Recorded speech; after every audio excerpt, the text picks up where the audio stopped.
Hi class, this is a video on how to find the inverse of exponential and logarithmic functions algebraically. Now I want you to remember that exponential functions and log functions are inverses of each other. Also note that exponential equations can be converted to log equations and vice versa. And finally, I want you to remember from a few units ago the algebraic method of finding an inverse of any function. Those steps are to switch the x and y variables, solve for y, that's where all the work is, and then this last step, this easy step, is to rewrite your answer using inverse notation. So let's look at some examples to try to better understand this.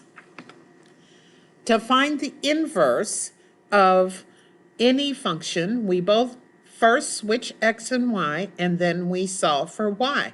So we're going to go ahead and do that here. I'm going to rewrite this, switching the x and the y variables, and then I'm going to start solving for y. Here I'm going to subtract 1 from both sides, and then I'm going to divide both sides by 3.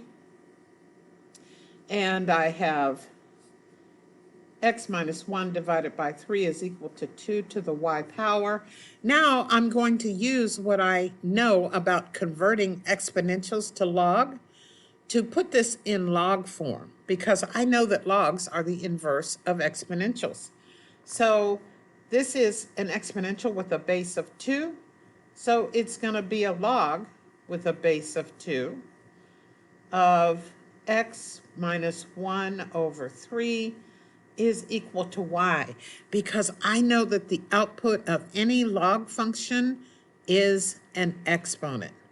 So now my last step, the easiest step of all, is to rewrite this using inverse notation. So here is my answer, log base 2 of x minus 1 over 3. That's the inverse function to f of x. Now, I want you to note here that the domain and range of f of x, the domain of f of x was all real numbers, and the range was all real numbers greater than 1.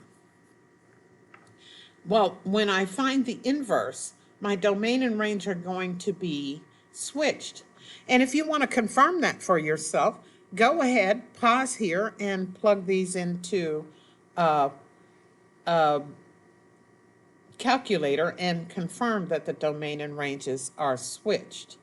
And also keep in mind that the inverse, the graph of an inverse and its function are reflections over y equal x. Sweetie, I'm recording right now. The second example is natural exponential. It's using the natural number e, or Euler's number, and I'm going to follow the same process here. I'm going to switch x and y, and then I'm going to solve for y. I'm going to begin here by subtracting 9 from both sides. That gives me x minus 9 is equal to 5 times e to the y minus 7th power. I'm going to divide both sides by 5, and that's going to give me x minus 9 over 5 is equal to e to the y minus 7th power.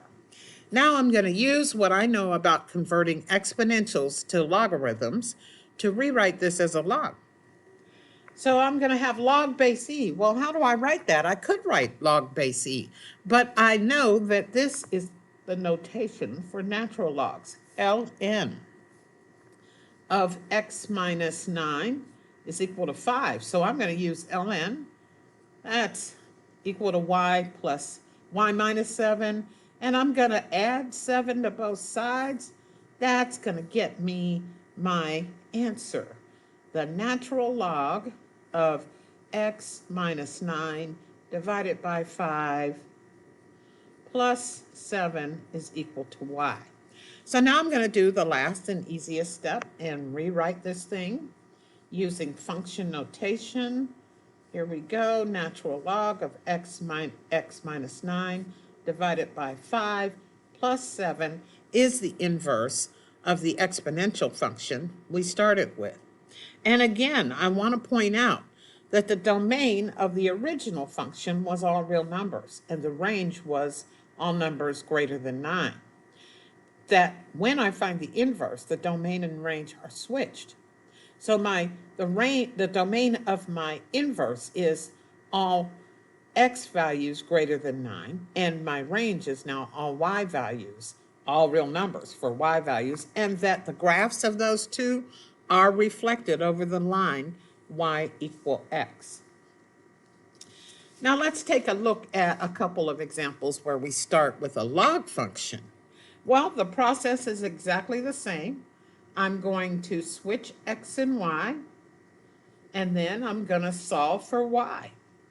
Now, in this case, I need to isolate the log function because, you know, we always isolate whatever it is we're dealing with.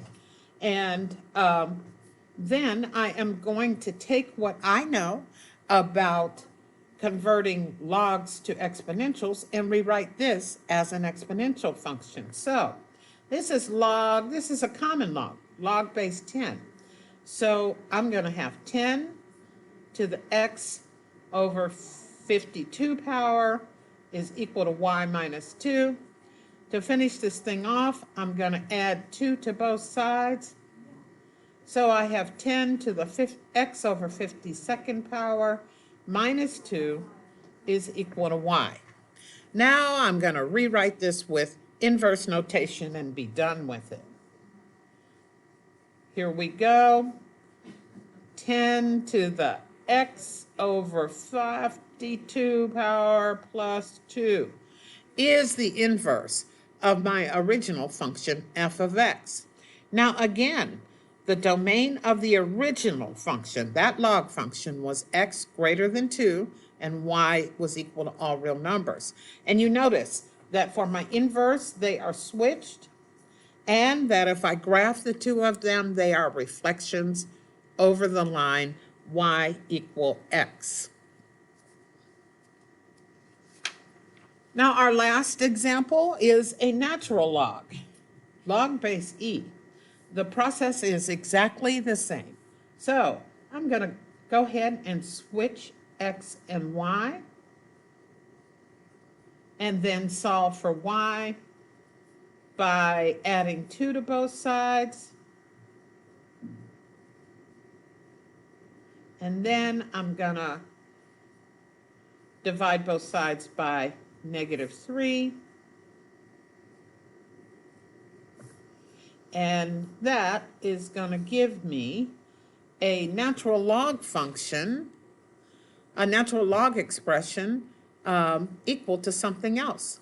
Now, I'm going to take now what I know about converting logs to exponentials. I know that if this is a natural log, then its output is the exponent. I know the base of a natural log is e.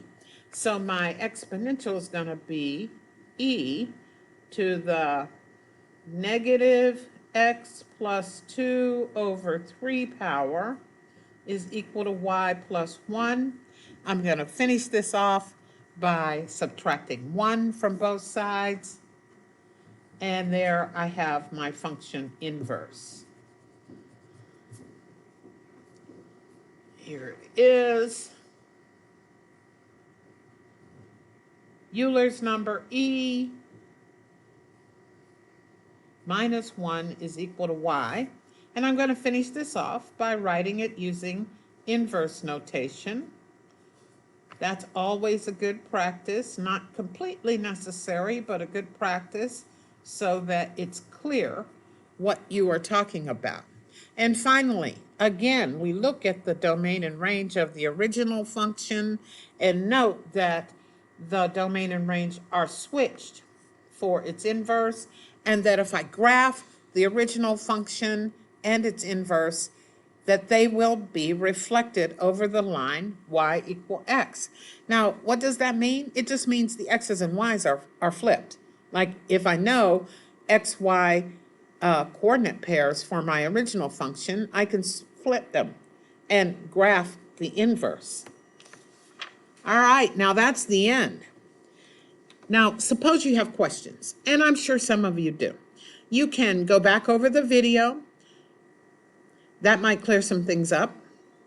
You could pause the video and note your questions and ask people in class, maybe your table group or people that are working with you at the moment. And after you do those things, then you can ask me. I will see you later. Go to your next assignment on the menu.